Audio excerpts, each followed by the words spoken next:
A gente falando sobre, né, a caridade, enfim, esse ato, né, que você teve nesse momento, me lembrou a questão do dízimo também, que muitas pessoas ficam ainda confusas sobre o que a Bíblia nos diz, que devemos, né, doar o nosso dízimo do nosso trabalho. Isso equivale a doar para a igreja, a entidade igreja, ou a gente pode estar doando dentre esses 10% para um irmão que está passando necessidade, ou aquilo deve ser algo a mais? De que forma, segundo o estudo, isso. a gente administra esses... Hoje, esse assunto do dízimo se tornou muito complicado, infelizmente, por causa dos maus exemplos. Sim. Enquanto eu estava vindo com a Laura para cá... Porque hoje em dia as pessoas às vezes ficam com medo de dar na igreja e para onde vai parar esse dinheiro, do que para dar para uma pessoa específica que está vendo, que está precisando, que é do seu convívio às vezes. Exatamente. Né? A gente que lida com o evangelho, com a proclamação da palavra de Deus, tem que tomar muito cuidado. Quando eu estava vindo com a Laura para cá, a gente estava falando sobre isso. Porque suponhamos que, sei lá, um ator de Hollywood aí, o paparazzo vê aquele ator ali saindo de um motel com uma garota de programa. Vai ser apenas uma fofoca e mais nada. Mas se for um pastor, um líder religioso, o estrago é muito grande, tá certo? O estrago é muito grande. Você que conhece o mundo midiático, né? As pessoas estão aí vivendo a vida deles, ninguém tem nada a ver com isso. Mas aqui não, as pessoas estão esperando algo mais de nós. Sim. E quando tem um escândalo no mundo religioso, escândalo dito em nome de Deus, o estrago é muito grande. E como infelizmente alguns líderes se apropriam do dízimo para enriquecimento ilícito e tudo mais, muitas pessoas ficam com um pé atrás. Mas vamos ao que a Bíblia diz. A Bíblia estabelece o seguinte, pela versão bíblica, o dízimo não é algo que você dá ou doa, é algo que você devolve. Quando Deus colocou ali Abraão, por exemplo, ele devolveu o dízimo para Melquisedeque, que ele reconheceu como um sacerdote de Deus. Então a gente vê que é uma prática que já havia antes de Moisés. Sim. E na época que as 12 tribos foram colocadas ali em Israel, Deus fez uma coisa interessante. O plano de Deus era que o povo não tivesse rei, nem líder, a não ser o próprio Deus. Então Deus colocou o seguinte, a capital de vocês será onde estiver o meu santuário. Antes de Davi conquistar Jerusalém, o santuário ficava em Siló, ou Shiló, como dizia em hebraico. E todos os anos as pessoas teriam que vir, pelo menos numa das 3 festas principais dos judeus. A Pessah, que é a Páscoa, o Shavuot, que é a festa das semanas, e o Sukkot, que é a festa das tendas.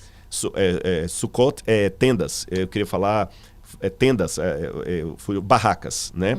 Então você tem, ou dos tabernáculos, como dizem. A festa da Páscoa nós sabemos como é. A festa das semanas, Shavuot, era o Pentecostes. E a das cabanas, ou das tendas, era uma maneira do povo sempre lembrar, quando eles passassem a morar em casas de alvenaria, que os ancestrais moraram em tendas. Uma forma de mostrar humildade, sim, sabe? Sim. Muito bonito isso. Então essas 3 festas, o povo tinha que peregrinar até o santuário em Shiló.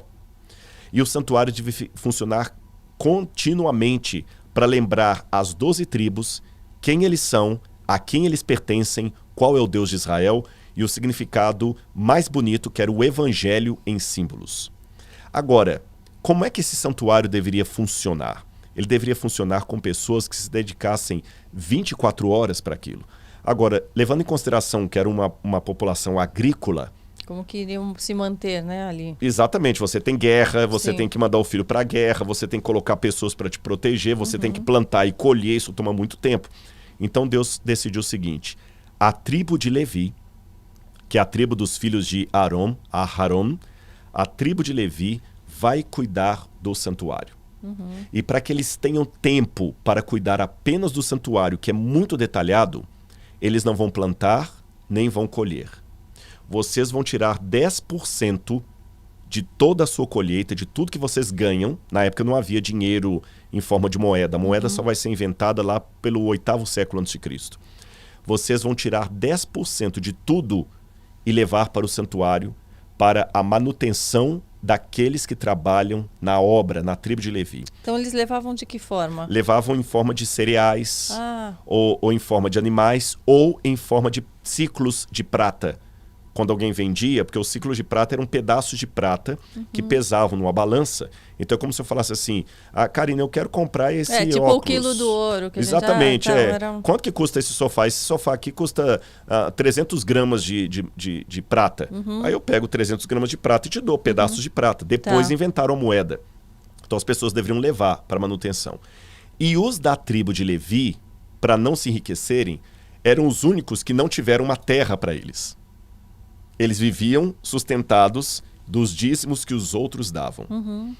Com o passar do tempo, na época de Malaquias, Deus advertiu ao povo: vocês me roubam. E vocês perguntam, em que nós te roubamos? Nos dízimos e nas ofertas. Ele fala, trazei os dízimos à casa do tesouro, para que fique cheia a minha casa. Qual era a casa do tesouro? O templo, que eles estavam reconstruindo, o templo. Na época de Jesus, havia o shekel do templo. E Jesus nunca se opôs a isso. Já havia a questão de impostos e tudo? Havia impostos, e o imposto era separado do dízimo. Não fazia parte. Não fazia parte. Aí, quando vem o Novo Testamento, o dízimo continua. Tanto é que o dízimo continua que Paulo fala o seguinte, eu tenho o direito de viver do dízimo. Mas como Paulo tinha um problema ali, que muita gente não aceitava o apostolado de Paulo por causa do passado dele, Paulo falou, olha, para evitar confusão, eu vou ficar trabalhando em tendas, fazendo tendas como eu sempre fiz, mas eu teria o direito de viver do evangelho, viver do dízimo. Quem prega o evangelho tem o direito de viver dele, dizia Paulo. E as igrejas cristãs sempre tiveram o dízimo. Então a função do dízimo é a manutenção da obra de Deus. Então, elencando, qual seria o fator básico para o dízimo? Pagar a líderes, pastores, missionários, ajudar pessoas que estão na janela 1040. O que é a janela 1040? Quando você pega o mapa mundi e faz ali os quadrantes e tudo mais, a janela 1040 equivale justamente àquela porção do planeta Terra onde a maior parte das pessoas não são cristãs, onde é proibido pregar o evangelho. Então as pessoas vão ali e elas podem viver do dízimo. Missionários que são enviados, médicos missionários que deixam a vida profissional de médico aqui para ser um médico em algum país como a Etiópia, por exemplo, ou até no Brasil. Então, veja bem, um médico missionário. Está fazendo a caridade, mas o dinheiro está pagando a ele. E as igrejas também podem pegar esse dinheiro do dízimo que elas recebem e transformar isso numa caridade institucional, por exemplo. Por exemplo, eu posso dar o exemplo da própria igreja adventista. As escolas adventistas, elas não têm o preço da mensalidade que custaria normalmente. Porque uma parte dos gastos de uma escola, do UNASP, por exemplo, onde eu estudo, são subsidiadas pelo dízimo. Por exemplo, os professores de teologia, para que a mensalidade dos alunos fique mais barata. Você está entendendo? Porque na conta não fecha, só com a mensalidade não fecha. Estou falando com conhecimento de causa. Então ajuda. E nesse aspecto, por exemplo, eu, Rodrigo, eu prego em muitas igrejas. Já preguei em Igreja Batista, Assembleia de Deus, Batista do Calvário, Getsemane, Metodista. E muitas vezes os irmãos perguntam assim, quanto que é o seu sermão? Eu não cobro.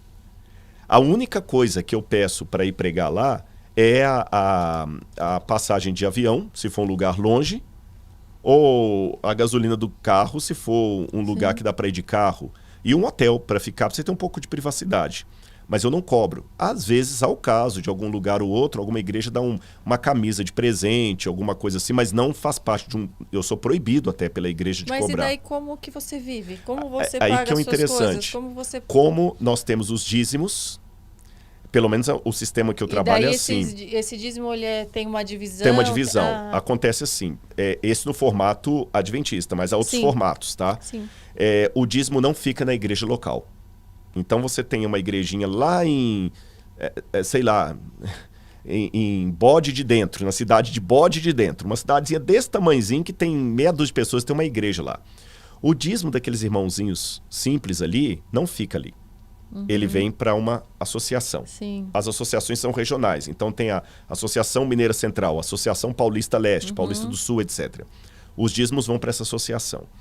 A associação recebe o dízimo da igreja de Jegue de dentro, da igreja de Bode de fora, e recebe o dízimo também daquela igreja, por exemplo, do Leblon, no Rio de Janeiro, que é uma igreja que tem médicos, tem empresários, tem pessoas com mais condição financeira. Todos esses dízimos vão para lá. E ele é redistribuído para todo o trabalho da igreja de maneira geral, de modo que, eu vou falar aqui não por arrogância, só para o pessoal entender. Eu tenho 2 doutorados, 2 faculdades, um mestrado e um pós-doutorado. Mas o meu salário não é maior do que o salário de um pastor que está trabalhando lá no interior do Tocantins. Você está entendendo? Isso é só no caso do missionário, do pastor, ou também outras profissões relacionadas, por exemplo, uma cantora pode gospel, ter, claro. ela pode ter, ela depende do dízimo, não? Depende.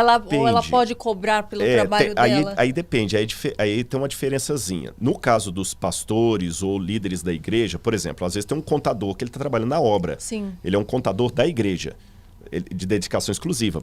Quando é assim também, por exemplo, eu não posso ter um salário adicional, porque a igreja já me dá. Então, eu revelo para vocês aqui.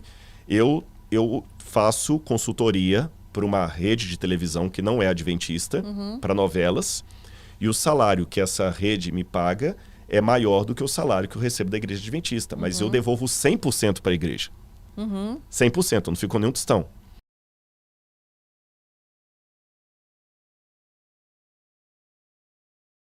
Muito legal esse trecho, muito inspirador, mas não perca o episódio completo.